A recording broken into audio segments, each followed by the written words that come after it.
ما شاء الله لا حول ولا قوة إلا بالله العلي العظيم.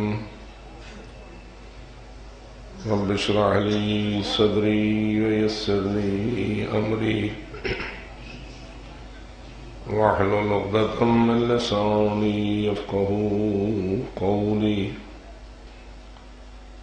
أعوذ بالله من الشيطان اللعين الرجيم.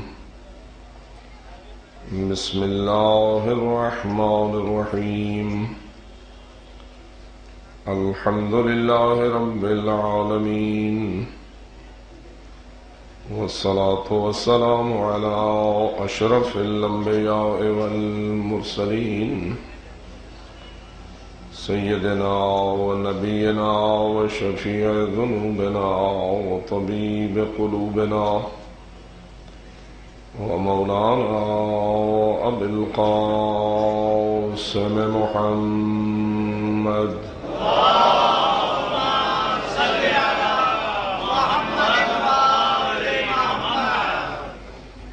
والصلاة والسلام على أهل بيته الطيبين الطاهرين المعصومين الغر الميامين المنتجبين المكرمين الذين قال الله تعالى في حقهم: إنما يريد الله ليذهب عنكم الرجس أهل البيت ويطهركم تطهيرا. اللهم صل على محمد وآل محمد. ورحمة الله على أحبابهم وأصحابهم وشيعتهم ومواليهم أجمعين، ولعنة الله على أعدائهم وقاتليهم وظالميهم ملعونين من يوم عداوتهم إلى أبد الآبدين. أما بعد، فقد قال الله تبارك وتعالى في كتابه المبين وخطابه المتين: بسم الله الرحمن الرحيم. لقد أرسلنا رسلنا بالبينات وأنزلنا معهم الكتاب والميزان ليقوم الناس بالقسط. صلوات اللهم صل على محمد وآل محمد. برگاہ ربوبیت میں عاجزانہ استدعا ہے باق محمد و اہل بیت محمد، باق شہداء کربلا، تمام عزاداران آل محمد جہاں جہاں مصروف عزا ہیں، سب کی پرخلوص عبادات کو قبول و منظور فرمائے. بالخصوص جو مخلص مؤمنین زیارت روضہ سید الشہداء علیہ السلام کے لیے عازم سفر ہیں، اور بہت سارے اہل ایمان پاپیادہ سفر کر رہے ہیں، خداوند منان ان سب کو حفظ و امان نصیب اور ہم سب کو بھی اس مقدس عبادت سے فیض یاب ہونے کی توفیق عطا. دشمنان آل محمد جو ان زائرین اور عزاداران کے خلاف سازشوں اور منصوبہ بندیوں میں مصروف ہیں، رب منان ان سب کی سازشوں کو رد فرمائے، انہیں اپنے منحوس عزائم میں ناکام اور نامراد فرمائے۔ غلامان آل محمد کی جان و مال و عزت و ناموس کی حفاظت فرمائے۔ بالخصوص ہمارے برادران ایمانی جو جزیرہ بحرین میں اس وقت مظالم کے شکار ہیں، رب العزت انہیں مظلومیت سے جلد نجات عطا فرمائے، ان پر ظلم کرنے والوں کو کیفر کردار تک پہنچائے، اور اس عرض ایمان کے متعلق دشمنان ایمان نے جو ظالمانہ منصوبہ بندی کی ہے، رب العزت انہیں اس میں ناکام و نامراد فرمائے۔ خداوند منان ہمارے ملک کو بھی امن اور امان کا گہوارہ بنائے۔ جن برادران ایمانی کا خون سلسلہ عزاداری آل محمد اور مکتب حسین پر بہایا گیا ہے، رب العزت ان سب شہداء کو شہداء کربلا کے ساتھ محشور فرمائے، ان کے وارثان کو عزم و صبر و حوصلہ نصیب فرمائے،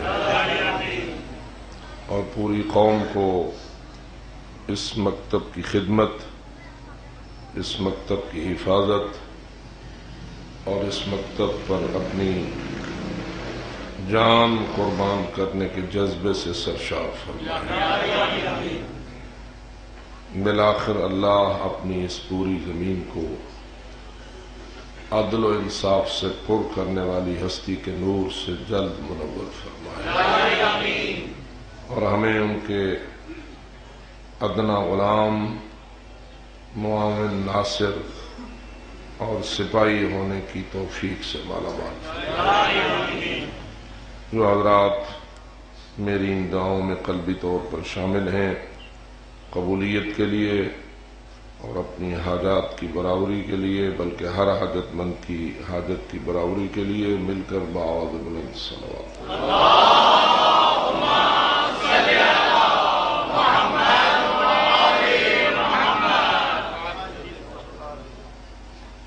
برادران و بزرگان، رب العزت کا ارشاد مقدس جس میں خالق نے اپنے سب سے اہم ترین نظام کو اور اپنی سب سے افضل، اشرف اور اعلیٰ نعمت کو بھی بیان فرمایا، اور اس کے ساتھ ساتھ اس غرض و غایت اور اس ہدف کو بھی بیان فرمایا جس کے لیے اللہ نے اس بے مثل نظام کو قائم کیا ہے۔ آئیے شب اربعین کی اس مجلس مقدس میں تھوڑا سا اس سبق کو تازہ کرتے ہیں، اپنے دلوں کو اس نور سے معمور کرتے ہیں، اور کوشش کرتے ہیں کہ رب العزت ہمیں جہاں اس ہدف عالی کو سمجھنے اور ماننے کی توفیق عطا فرمائے، وہاں ہمیں اس کے لیے اپنی زندگیوں، اپنی توانائیوں کو وقف کرنے کی توفیق بخشے، اور جو اس راستے میں موانع اور رکاوٹیں ہیں ان کو دور کرنے کے لیے اپنی پوری ہمت کو صرف کرنے کی توفیق بخشے۔ مل کر بآواز بلند صلوات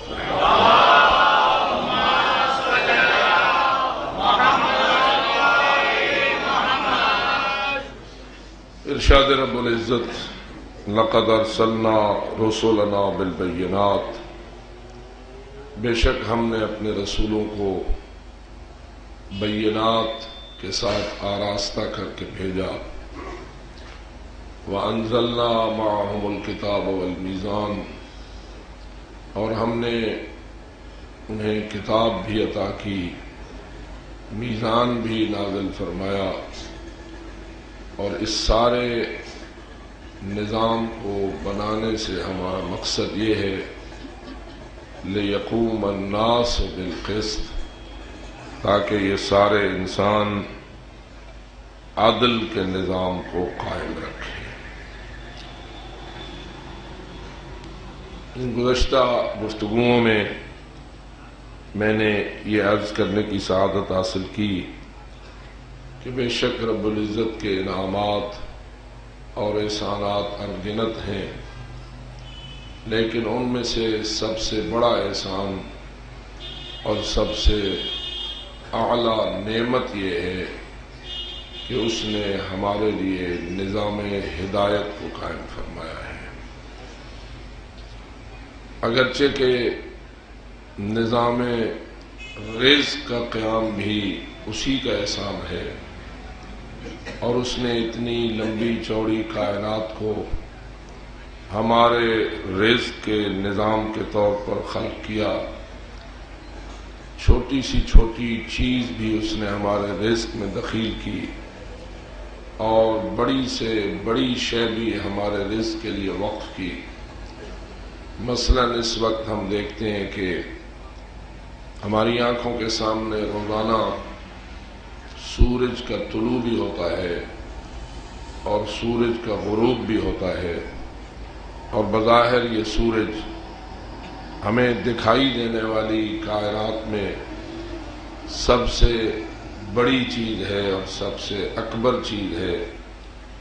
حضرت ابراہیم نے بھی کہا تھا ھذا ربی ھذا اکبر، کیا یہ سورج میرا رب ہے، یہ تو سب سے بڑا ہے۔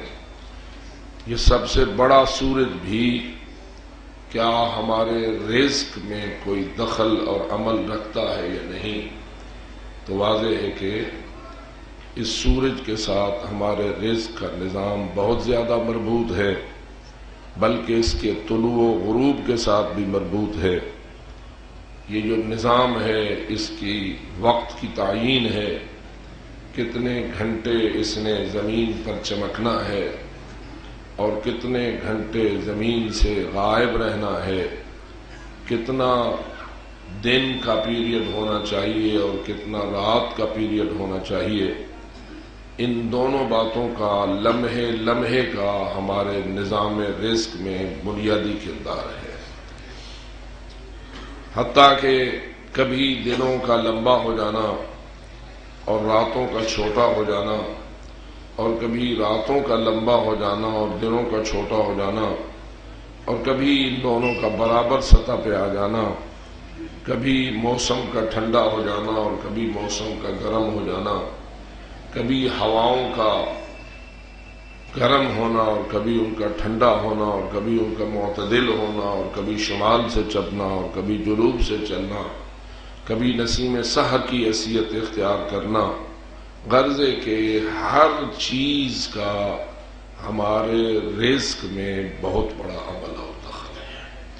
اور کتنا کریم ہے وہ خالق جس نے ہمارے رزق کا اتنا دھیان فرمایا ہے، اور اپنی ذمہ داری کو کتنی خوبصورتی سے اس نے بنایا اور نبھایا ہے کہ فرماتا ہے ما من دابۃ فی الارض الا علی اللہ رزقها، زمین میں کوئی بھی جاندار نہیں ہے مگر اس کا رزق اللہ نے اپنے ذمہ لے لیا ہے۔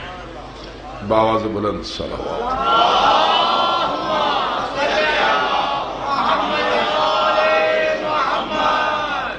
بے شک نظام رزق کا ناظم بھی وہی ہے، نظام رزق کا خالق بھی وہی ہے، نظام رزق کا محافظ بھی وہی ہے، اور اس کی ذرہ ذرہ تبدیلیوں میں حکمتیں اور مصلحتیں پنہاں ہیں۔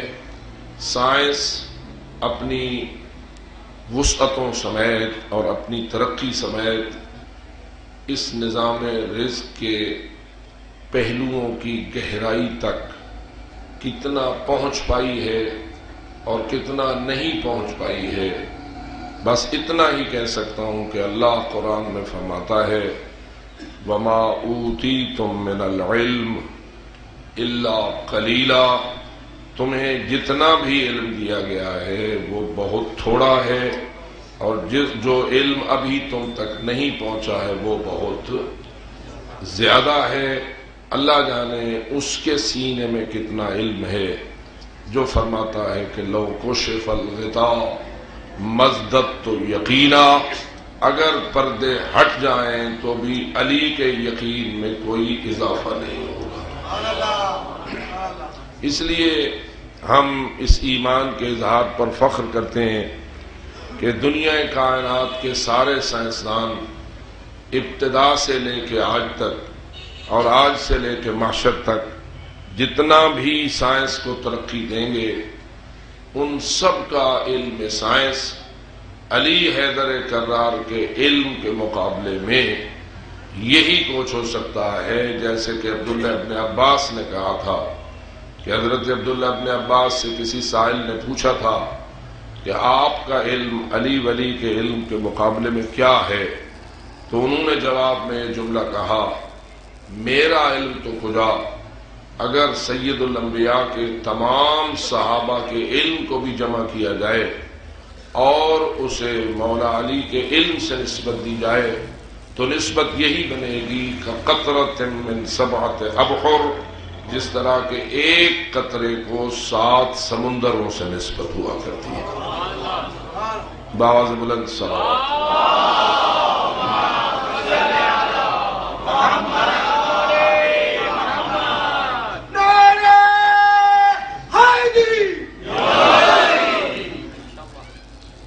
ہمارا سائنسدان تو تھوڑا سا علم حاصل کر بھی لے تو اس کو ہضم نہیں کر پاتا، اس کو محفوظ رکھنا اپنے پاس بڑا مشکل ہو جاتا ہے۔ نوبل پرائز بھی لینے کے لیے دوڑتا اور بھاگتا ہے، اب جب مل جاتا ہے تو بھی اسے چین نہیں آتا ہے۔ اللہ جانے اس سینے میں کتنا حوصلہ تھا، اور اس علی عالم علم لدنی میں کتنا صبر تھا کہ اتنے کثیر عظیم علم کے حامل ہونے کے باوجود بھی بے چین نظر نہیں آتا تھا۔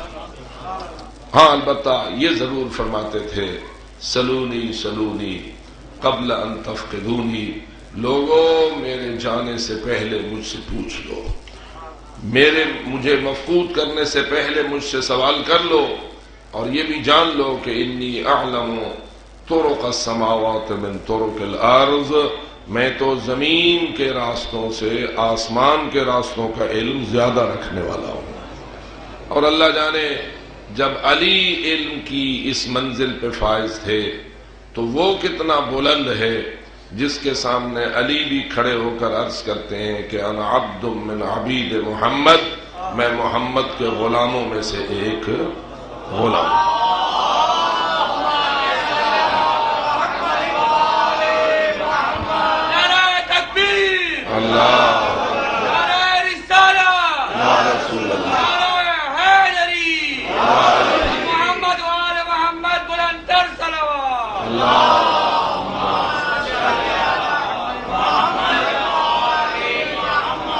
اور یہ جملہ بھی کہنا میرے لیے اس منزل پہ مناسب ہوگا کہ بہت سارے شکوہ کرتے ہیں ہمارے خطبہ اور ہمارے اہل منبر کے بارے میں کہ یہ لوگ علی کی زیادہ تعریف کرتے ہیں، اہل بیت کی زیادہ مدح سرائی میں لگے رہتے ہیں، اور رسول اکرم کے بارے میں ان کی گفتگو نہیں ملتی۔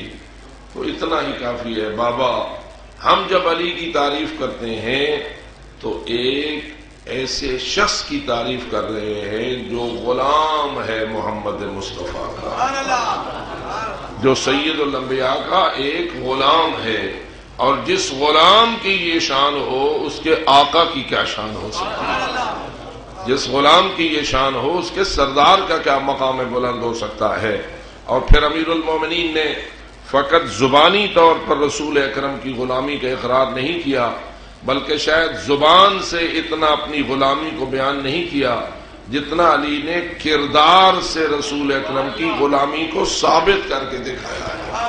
وہ کون سا دن ہے کہ جس دن علی نے اپنی زندگی کو رسول پہ وارا نہیں ہے اور رسول پہ فدیہ نہیں کیا ہے، بلکہ وہ وقت ہمیں نہیں بھولتا جب رسول نے کہا تھا علی میرے بستر پر سو جاؤ. اور علی نے پوچھا تھا کہ یا رسول اللہ اگر میں سو جاؤں تو آپ بچ جائیں گے؟ جب رسول نے کہا تھا ہاں میں محفوظ رہوں گا، خر ساجدا للشکر، علی اسی وقت زمین مکہ پر سجدہ شکر میں گر گئے تھے. اور دنیا کو آج تک بھی یہ سمجھ نہیں آئی کہ یہ سجدہ شکر کا علی نے کیوں کیا تھا. آپ داناؤں سے بھی میں پوچھتا ہوں کہ شکر کہاں ہوتا ہے؟ آپ بھی الحمدللہ بندہ شاکر ہیں اور آپ کو بھی روزانہ شکر کرنے کا موقع ملتا ہے.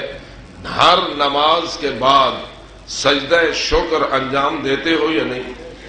جو تو دیتا ہے بآواز بلند صلوات پڑھے.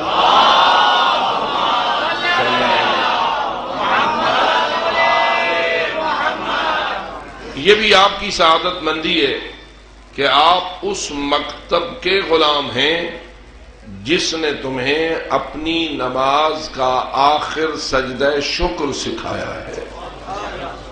ورنہ باقی سارے مکاتب کے نمازی بھی نماز پڑھتے ہیں، جتنے بھی اور مسلمان مکاتب ہیں نماز تو سارے ہی الحمدللہ پڑھتے ہیں، لیکن ہم نے دیکھا ہے کہ ان کی نماز کا اختتامیہ دعا پر ہوا کرتا ہے کہ جب دعا کے لیے ہاتھ اٹھاتے ہیں، جو بھی دعا مانگنا ہوتی ہے مانگ لیتے ہیں، تو اس کے بعد وہ مصلی چھوڑ دیتے ہیں اور ان کی عبادت کا اختتام ہو جاتا ہے. لیکن آپ آیا دعا پہ اپنی نماز کو ختم کرتے ہیں یا دعا کے بعد بھی آپ کا کوئی عمل جاری رہتا ہے؟ تو وہ کیا ہے؟ آپ سجدہ شکر دیتے ہیں. یہ سجدہ شکر آپ نے کہاں سے لیا ہے؟ خود بنایا ہے یا کسی دروازے نے خیرات کے طور پر آپ کو دیا ہے؟ تو جواب آئے گا ہم نے تو یہ سجدہ شکر بھی وہاں سے لیا ہے جہاں سے ہم نے نماز لی ہے، اور وہ دروازہ ہے انا مدینۃ العلم وعلی بابھا والا، کہ اس دروازے سے ہمیں یہ خیرات ملی ہے. اے یا علی مدد مانگنے والو، کیا آپ کو اس باب مدینۃ العلم سے یہ بھی خیرات ملی ہے یا نہیں؟ جو یا علی مدد پہ ایمان رکھتا ہے ذرا صلوات پڑھے.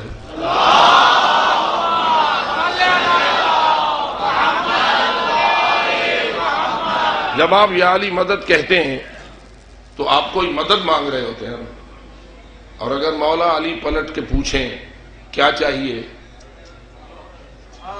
یا علی مدد کہنے والے تو جو مجھ سے مدد کا درخواست گزار ہوا ہے کیا چاہیے، تو ہمیں کیا کہنا ہوگا؟ جو کہنا ہوگا اسی سے پتا چلے گا کہ ہم اس سخی کو مانتے کیا ہیں، اس دروازے کو مانتے کیا ہیں. کوئی ڈالر مانگے، کوئی پلاٹ مانگے، کوئی گاڑی مانگے، کوئی اور چیز مانگے تو علی بھی سمجھ لیں گے دروازہ میرا علم کا ہے، یہ کیا مانگ رہا ہے. میں اس سے انکار نہیں کرتا کہ آپ جس چیز میں بھی مدد مانگیں گے وہ وسیلہ الہی ہیں. آپ رزق مانگیں آپ کو ملتا ہے، آپ شفا مانگیں آپ کو ملتی ہے، آپ اولاد مانگیں آپ کو ملتا ہے، آپ بخت مانگیں آپ کو ملتا ہے.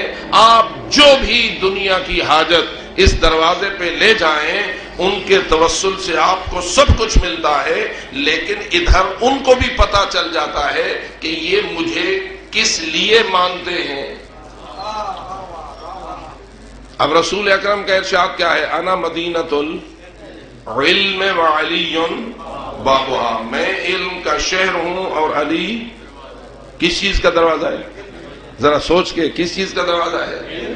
علم کا دروازہ ہے نا. میں علم کا شہر ہوں اور وہ علم کا دروازہ ہے. بلکہ حدیث کی تکمیل یوں ہے کہ من اراد العلم فلیأت من الباب، جسے علم چاہیے وہ دروازے کا گداگر بنے. جسے علم چاہیے فلیأت من الباب، وہ اس دروازے پہ آ کے گدا دے. اور میں یہ سمجھتا ہوں کہ ہر گداگر جب کسی دروازے پہ گدا کے لیے جاتا ہے تو اس کی ایک صدا ہوتی ہے، اور جو اس دروازے کا گداگر ہے اس کی صدا ہے یا علی مدد. لیکن یہ بات اپنے مقام پر معرفت کی بات ہے کہ دروازہ علم پہ جانے والے جتنا بھی مال مانگو گے مل تو جائے گا، لیکن یہ بھی پتہ چل جائے گا کہ تم اس دروازے کو مانتے کیا ہو. اس لیے میں یہ عرض کر رہا تھا بے شک ہمیں جو کچھ ملتا ہے، جو بھی ہمارے پاس ہے، انہی کے توسط سے ہے، انہی کے تصدق سے ہے۔ کسی کوئی امیر ترین شخص ہے تو بھی انہی کے تصدق سے ہے، کوئی غریب ہے تو بھی انہی کا تصدق ہے، جو کچھ ہمارے پاس ہے تو انہی کے توسل سے، اس لیے کہ اللہ نے اپنی عزت و جلالت کی قسم کھا کر کہہ دیا ہے کہ وعزتی وجلالی ما خلقت سماء مبنیۃ ولا ارضا مدحیۃ ولا قمرا منیرا ولا شمسا مضیۃ ولا فلکا یدور ولا بحرا یجری ولا فلکا تسری الا فی محبت ہؤلاء الخمسۃ الذین هم تحت القصاء۔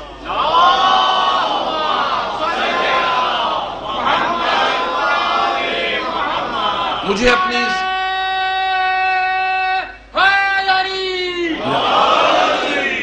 اپنی عزت و جلالت کی قسم، میں نے ساری کائنات کو زمین سے لے کے آسمان تک، شمس سے لے کے قمر تک، بحر سے لے کے بر تک، غرضے کہ جو کچھ میں نے خلق کیا ہے وہ ان 5 کی محبت میں جو زہرا کی چادر کے نیچے جمع ہے۔ ہمیں جو کچھ ہے ہمارے پاس یا ہوگا وہ انہی کے توفیل سے ہے کہ اللہ نے سب کچھ انہی کی محبت میں دینا ہے۔ لیکن بات ہوتی ہے معرفت کی، بات ہوتی ہے انسان کی اپنی فکر اور اپنے ایمان کی۔ ہمیں آیا آل محمد کا دروازہ گداگری فقط مال دنیا کے حوالے سے کرنا چاہیے، یا اس سے بالاتر کوئی اور شے ہے جو اسی ہی دروازے سے ملتی ہے اور کسی دروازے سے نہیں مل سکتی؟ تو وہ کون سی سعادت ہے جو تجھے اسی دروازے سے مل سکتی ہے؟ اگر تو ایمان چاہتا ہے تو واللہ ثم باللہ کسی دروازے پہ ایمان نہیں ہے، ایمان خالص نہیں ہے۔ اگر ایمان خالص مل سکتا ہے تو علی کے دروازے سے۔ اگر علم کامل چاہتے ہو تو اسی دروازے سے، اگر معرفت توحید چاہتے ہو تو اسی دروازے سے۔ غرضے کہ جو بھی چیز تیری آخرت کے لیے نجات کا وسیلہ ہے وہ نہیں مل سکتی مگر اسی دروازے سے۔ اس لیے اے شیعان حیدر کرار، یا علی مدد کے وقت ابھی یہ بھی سوچ لیا کرو کہ کوئی وہ چیز بھی تو ہم مانگیں۔ اور کیا خیال ہے یہ جو مجلس ہوتی ہے یہ بھی یا علی مدد ہے یا نہیں؟ جی اس ممبر سے جو کچھ آپ کو ملتا ہے یہ بھی یا علی مدد ہی کا نتیجہ ہے یا کچھ اور ہے؟ جی یہ آپ کا جو نیاز اور نظر تقسیم ہوتی ہے، دیگیں پکتی ہیں، پتہ نہیں کتنا کتنا کچھ پک پکا کے عزاداروں کے پاس جاتا ہے، وہ بھی اسی مجلس کا توسل ہوتا ہے۔ لیکن میں پوچھتا ہوں، ایک وہ نظر و نیاز ہے جو شاپر میں بند ہو کے آپ کے معدہ مقدس تک منتقل ہوتی ہے، اور ایک وہ نور بیان ہے جو آپ کے قلب اور دماغ کو نورانی اور معطر کرتا ہے۔ تو بتائیے اصلی نظر و نیاز کون سی ہے؟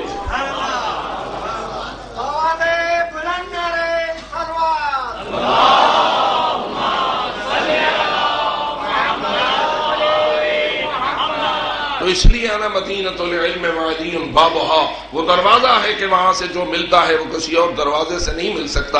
اور میں یہ کہہ رہا تھا اسی دروازے کے طفیل، اسی دروازے کے تصدق ہمیں ایک سجدہ ملا ہے جس کا نام سجدہ شکر ہے، اور فقط ہمارے پاس ہے،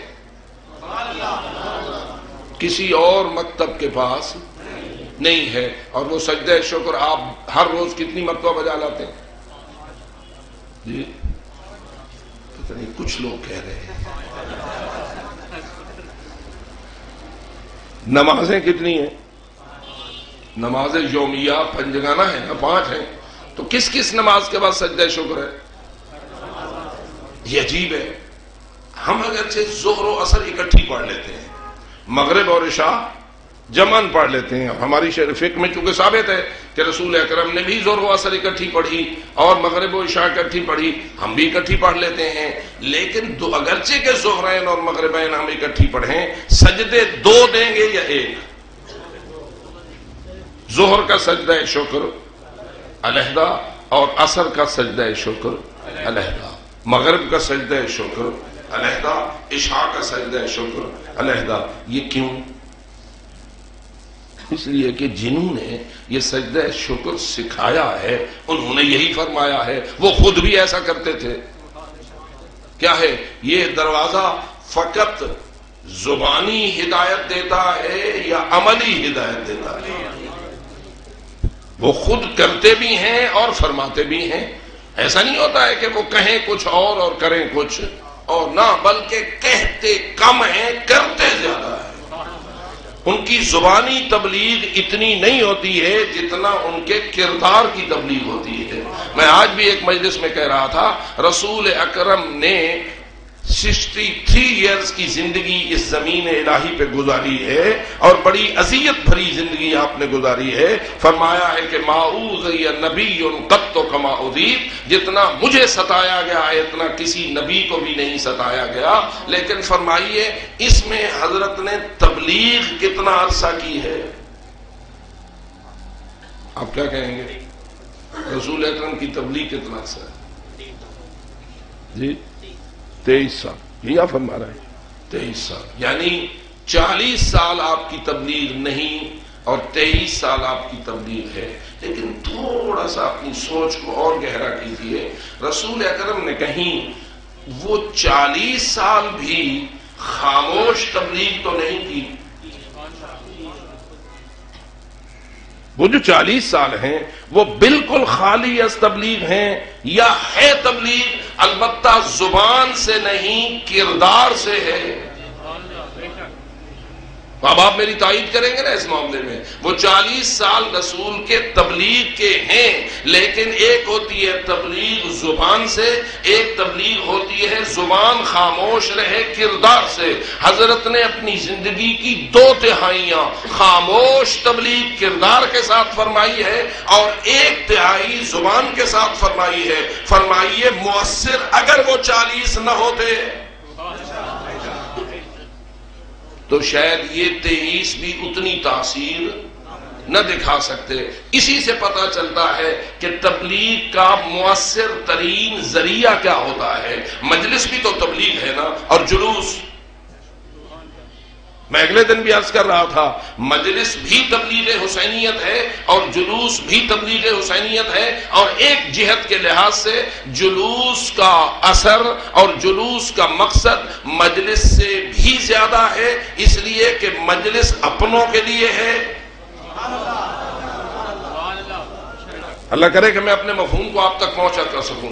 مجلس اپنوں کے لیے زیادہ تر ہوتی ہے اور دوسرے مکاتب کے لوگ چاہیں آئیں نہ آئیں، سنیں نہ سنیں، متاثر ہوں نہ ہوں، ہمارا ہدف عموماً مجالس میں اپنوں کو اپنے مذہب سے آشنا کرنا ہوتا ہے، اپنوں کو پیغام حسینیت دینا ہوتا ہے۔ لیکن جلوس کیا کہیں گے آپ؟ جلوس بھی اپنوں کے لیے پیغام حسینیت کی تبلیغ ہے یا دوسروں کے لیے؟ کتنے ذہین اور حکیم تھے وہ ہمارے اسلاف کہ جنہوں نے اپنے اس پرانے دور میں جو بے علمی کا دور شمار ہوتا ہے، جو لوگ اتنے پڑھے لکھے نہیں تھے، نہ کسی آکسفورڈ میں پڑھے تھے اور نہ کسی یونیورسٹی میں تعلیم یافتہ تھے، پرانے دور کے بیچارے تھوڑے پڑھے لکھے لوگ، وہ تھوڑے پڑھے لکھے بھی کتنے دانا تھے، وہ کتنے حکیم تھے اور کتنے تبلیغ کے فن سے آشنا تھے کہ ایک طرز اپنوں کے لیے بنایا تبلیغ کا اور دوسرا مؤثر ترین انداز غیروں کے بنایا تبلیغ کا، اور کہا کہ نکل جاؤ اپنے امام بارگاہوں سے، سڑکوں پہ جاؤ، کوچوں میں جاؤ، گلیوں میں جاؤ اور دور دور تک جاؤ۔ کس لیے؟ تاکہ ان کو بتاؤ حسینیت کیا ہے جنہیں کوئی بتانے والا نہیں ہے۔ اس لیے میرے عزیز مہربانو، آیا جلوس بھی وسیلہ تبلیغ حسینیت ہے یا نہیں؟ کون کرتا ہے یہ تبلیغ؟ فرشتے یا عزادار؟ وہی جنہیں آپ ماتمدار کہتے ہیں، وہی جنہیں آپ عزادار کہتے ہیں، وہی جو لوحہ خان ہیں، وہی جو سینہ کو بھی کرتے ہیں، وہی جو اس راستے پہ نکلتے ہیں۔ آج کل محسوس ہو رہا ہے، بعض اوقات یہ دیکھنے میں آتا ہے، جتنا کوئی بڑا بنتا جاتا ہے اتنا جلوس سے دور ہوتا جاتا ہے۔ پتہ یعنی جلوس والوں نے جلوس کی ماہیت کو بدل دیا ہے، یا جلوس میں وہ کشش نہیں رہی ہے، یا جلوس میں وہ روحانیت نہیں رہی ہے، یا جلوس عبادت نہیں ہے؟ مسئلہ کیا ہے؟ تو میری دانش میں تو جلوس اتنی بڑی عبادت ہے کہ مجلس بھی وہ کام نہیں کرتی جو کام جلوس کرتا ہے، بشرطے کہ کرنے والے دانا ہوں، حکیم ہوں، سمجھدار ہوں اور سفیر حسینیت بن کے نکلے، کسی کو چڑھانے، کسی کو لڑانے، کسی کو مغلوب کرنے، کسی کو تنگ کرنے، کسی کے سامنے اپنی قوت و طاقت کا مظاہرہ کرنے کے لیے نہ جائیں، قلیل ہونے کے باوجود اس جذبے سے جائیں جس جذبے سے شہدائے کربلا گئے تھے۔ تو معمولی چیز نہیں ہے میرے عزیزان گرامی قدر۔ شہدائے کربلا کی تعداد قلیل تھی، لیکن اور دیکھ ذرا امام حسین کو ان لوگوں کے سامنے جو قتل حسین کا عہد کر کے آئے تھے، ان کے سامنے حسین اونچے ٹیلے پہ چڑھے کھڑے ہوئے ہیں اور سر پہ قرآن مجید ہے، امام رسول ہے، ابائے پیغمبر ہے، کمر بند رسول ہے، رسول کی سواری ہے، رسول کا بیٹا ہے، اور کہتا ہے مجھے پہچانو میں کون ہوں، انا ابن بنت نبیکم، میں تمہارے نبی کی بیٹی کا بیٹا ہوں۔ اللہ کی زمین پر اگر تم اپنے اس نبی کی کسی اولاد کو، اپنے نبی کے کسی فرزند کو ڈھونڈنا چاہو جس کا اس وقت بھی تم کلمہ پڑھ رہے ہو، تو سوائے مجھ حسین کے تمہیں اپنے نبی کا کوئی بیٹا نہیں ملے گا۔ انداز دیکھا ہے امام حسین کا؟ کیا خیال ہے امام حسین مجبور تھے ان لوگوں کے سامنے یہ انداز اپنائے؟ اور کیا اس انداز سے حضرت شہادت سے بچ گئے، یا حضرت چاہتے تھے کہ میں شہادت سے بچ جاؤں؟ تو پھر ہم پر ہی سوال ہے نا کہ تیرے آقا و مولا نے، سید الشہداء نے، دین کے سب سے بڑے بانی و مبلغ نے، رسول کی روش کے سب سے زیادہ آگاہ شخصیت نے یہ انداز کیوں اپنایا؟ معلوم ہوا انداز ہی بتا رہا ہے کہ تم دوسروں تک اپنا پیغام پہنچانے کے لیے سختی کی بجائے نرمی کا راستہ اپناؤ، ایسا انداز اپناؤ کہ جس سے مؤثر ہو سکے تمہارا انداز، اور تم تبلیغ کا وہ ذریعہ اپناؤ جس سے کوئی بھی انکار کی جسارت نہ کر سکے، اور اگر انکار کرے تو لعنت اسی پہ آئے۔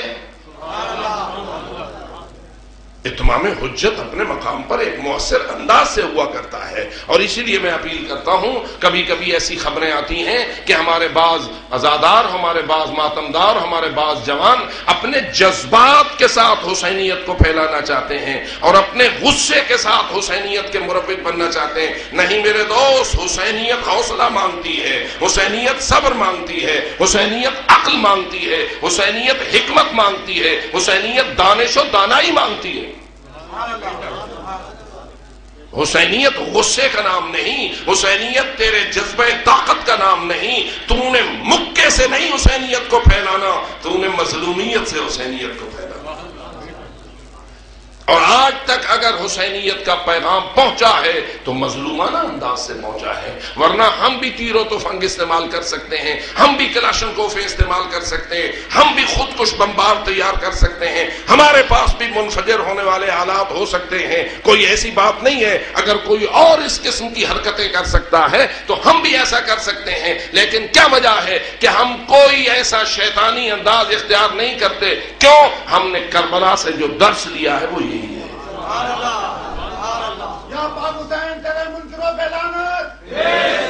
میرے عزیز دوستو، اس قسم کی گفتگو کو اپنے مقام پر ذرا سنبھالیے اور محفوظ کیجیے، اور جو بات میں آپ تک پہنچانا چاہتا ہوں اپنے جذبات کو، اس کو ذرا سمجھنے کی کوشش کیجیے کہ ہم بے مہار نہیں، ہم بے لگام نہیں، حسینیت کی ہمیں لگام ہے۔ حسینیت اپنا خاص مؤثر انداز رکھتی ہے۔ میں نے اگلے دن بھی ایک توجہ دلائی تھی، کیا خیال ہے دختران زہرا، صاحبان کرامت بیویاں ہیں جی، یہی جملہ جو میں نے آپ کو کہا ہے کہ لقد ارسلنا رسلنا بالبینات، کہ ہم نے اپنے رسولوں کو بینات دے کر بھیجا ہے. ان بینات میں معجزات و کرامات بھی ہیں یا نہیں؟ ہر نبی و رسول صاحب معجزہ اور صاحب کرامت بن کے آیا ہے یا نہیں؟ جو بھی اس نے اپنے اللہ سے مانگا ہے کیا اسے ملا ہے یا نہیں؟ جب بھی اس نے کوئی سفارش کی ہے تو خالق نے اس کی بات کو رد کیا ہے؟ نہیں. پس ان کے پاس معجزات بھی ہیں، ان کے پاس کرامات بھی ہیں، ان کے پاس علم بھی ہے، ان کے پاس حکمت بھی ہے. کمالات اپنے اس معیار پر ان ہستیوں کے پاس موجود ہیں کہ کائنات ان کمالات میں ان کی گداگر تو بن سکتی ہے، ان کا مقابلہ نہیں کر سکتی. اور آئیے، جن بیویوں کو امام حسین اپنے اس کاروان میں ساتھ لے کے گئے ہیں، کیا وہ بیویاں ایک عام قسم کی خواتین تھیں یا وہ بھی ان بینات کی وارث تھی؟ جو علم علی کو ملا تھا، کیا خیال ہے زینب کبریٰ نے اس علم میں سے کچھ نہیں لیا؟ جو حکمت علی حیدر کرار کو ملی تھی، انا مدینۃ العلم وعلی بابها، انا دار الحکمت وعلی بابها، آپ کیا کہیں گے؟ علی نے اپنے بیٹوں کو کچھ نہیں دیا، اپنی اولاد کو کچھ نہیں دیا، سب کچھ باہر تقسیم کرتے رہے. اگر باہر تقسیم کرتے تو زینب نہ ہوتی. اور جب ایسا ہے کہ دختران علی و بطول اپنے علم و حکمت میں اور اپنی دانش و دانش مندی میں، اپنے کردار و تقوی میں اور اپنی خدا رسیدگی میں اور اپنے اللہ تک پہنچنے میں اس مقام بلند پر فائز ہیں، جو کہیں وہ ہو، جو چاہیں وہی. آج تک للمؤمنین زیارت روضہ سید الشہداء علیہ السلام کے لیے عازم سفر ہیں اور بہت سارے اہل ایمان پاپیادہ سفر کر رہے ہیں. خداوند منان ان سب کو حفظ و امان نصیب اور ہم سب کو بھی اس مقدس عبادت سے فیض یاب ہونے کی توفیق عطا. دشمنان آل محمد جو ان زائرین اور عزاداران کے خلاف سازشوں اور منصوبہ بندیوں میں مصروف ہیں، رب منان ان سب کی سازشوں کو رد فرمائے. انہیں ومولانا ابی القاسم محمد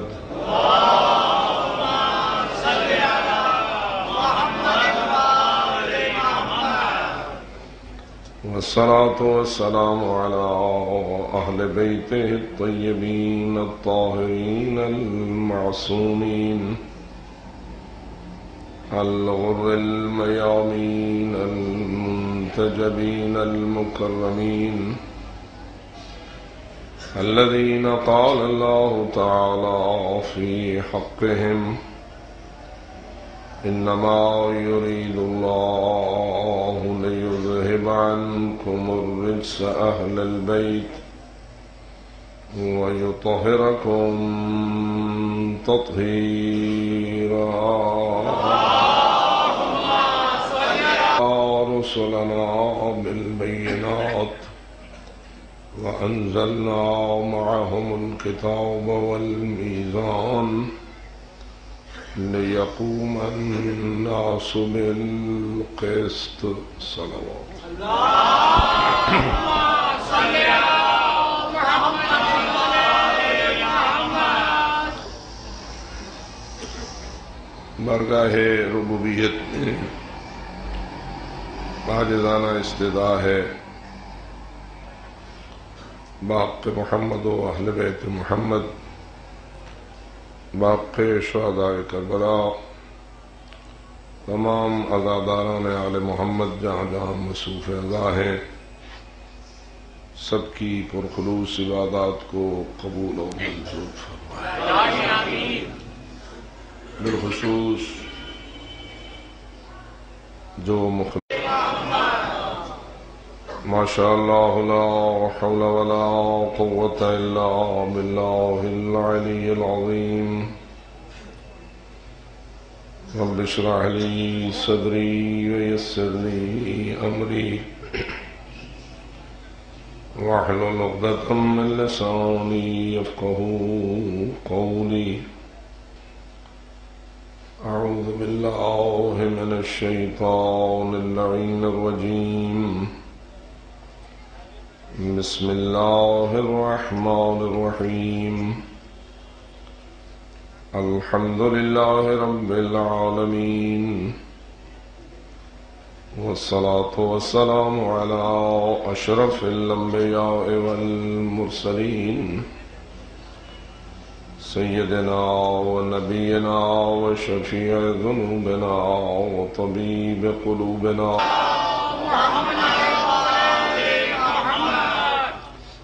ورحمة الله على أحبابهم وأصحابهم وشيعتهم ومواليهم أجمعين ولعنة الله على أعدائهم وقاتليهم وظالميهم ملعونين من يوم عداوتهم إلى أبد الآبدين أما بعد فقد قال الله تبارك وتعالى في كتابه المبين وخطابه المتين بسم الله الرحمن الرحيم لقد أرسلنا